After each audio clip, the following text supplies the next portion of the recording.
Уважаемый Владимир Владимирович, я думаю, что это ваша инициатива. К чему? Не ради галочки вот собраться, и мы должны открыто сказать, что мы хотим. Показать всему миру, что Россия плюс Центральная Азия, что у нас есть проблема. А действительно, оказывается, есть. У нас эти пятерки уже одни разговоры, одни информации, получение информации, выкачивание информации, показуха, никакого эффекта. Америка плюс Центральная Азия, Южная Корея плюс Центральная Азия, Япония плюс Центральная Азия. Скоро, наверное, Пакистан тоже Центральная Азия, Индия Центральная Азия. Кто остался еще? Япония. А? Что нам не хватает? Что-то не хватает. Что-то здесь мы не срабатываем. Как это было, главная причина развала Советского Союза. Я думаю, что вы не обижаетесь. Мы были свидетелями с вами. Я был свидетелем, как развалился. Я участвовал в этом зале съездов, как развалился Советский Союз. Тогда, вы меня извините, как и сейчас, не было внимания малым республикам, малым народам. Внимания не было. Не учитывались традиции, обычаи, все остальное. Не оказали помощь, поддержку, развитие. Ведь сейчас люди куда идут? Вы вчера назвали 2 миллиона. Это не... Я хотел, сегодня хочу сказать, не 2 миллиона. Это 2 больше миллиона наших граждан, которые вылетают в Россию не только на заработку. Заработка не больше 600 тысяч. Через вас вылетают другие страны. И вот посмотрим, в следующем году уменьшится на 50%. Потому что дорога закрыта. Вылетать не могут. И потом обучаются, лечатся. Но традиционно притягивают, они же жили в одной стране, они идут куда? Ни в Иран, ни в Пакистан, ни в Саудовской Аравии, там еще делать нас никто не ждет. Идут в Россию. 30 лет я свидетель. Вот зампремьер сидит, пускай не обижается. Я же говорю, я не это самое. С неба не провалился, я свидетель. Проводим бизнес-форумы. Где? Мои коллеги не обижаются. В Астане, Ташкенте, как это было при бывшем Советском Союзе. В Киеве, Беларуси, Минск. Минск, Киев, Алмата, Ташкент. Остальные республики как были, это самое. Давай молоко, давай хлопок, давай это, давай это. Никакой инфраструктуры нет. Таджикистан был разделен на 3 части. Полгода север не мог дорогу посещать, Бадахшан полгода там закрыт. Дорогу не было. Сейчас почему? На какой-то несчастный бизнес-форум в Таджикистане мы умоляем, я дал поручение министра иностранных дел, выходи. Но мы ждем, я с вами даже говорил. Выходи на Верещука, на другие, чтобы хотя бы на уровне министра присутствовал. Нет. На уровне замминистра. Вот Таджикистан заслужил это. Стратегический партнер.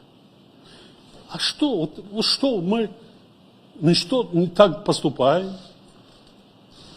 У нас обучается 2,5 миллиона школьников русскому, и так учебники, не хватает учебники. 30 лет об этом мы говорим, не хватает до сих пор.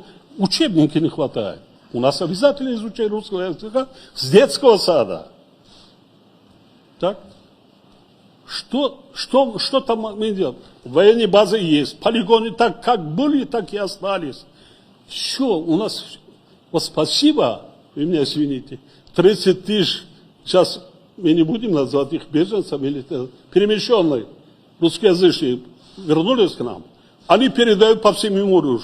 Вот это это не мигранты, там и трудовые самые. Смотрите, вот мы в Таджикистане так, показываем по всему миру и передают из Таджикистана реальную информацию. Ну, из нас сделали так, что мы страны, которые, не знаю, да, мы малый народ. Нас не 100 миллионов, не 200 миллионов, но у нас есть история, культура, мы любим. Мы хотим, чтобы нас уважали. Ничего не надо. Уважали. Мы не нищие. Мы не нищие. У нас богатая страна. Запасы минеральных ресурсов больше, чем система Менделеева. Я свидетель, все бизнесмены из России только сливки. Что есть углеводородное сырье, нефть и газ интересуют их. Нефть и газ. Давайте, где нефть и газ там. А почему горнорудной промышленности, цветной металлургии, так? Драгоценные металлы, драгоценные камни, и очень много. И даже стратегическое сырье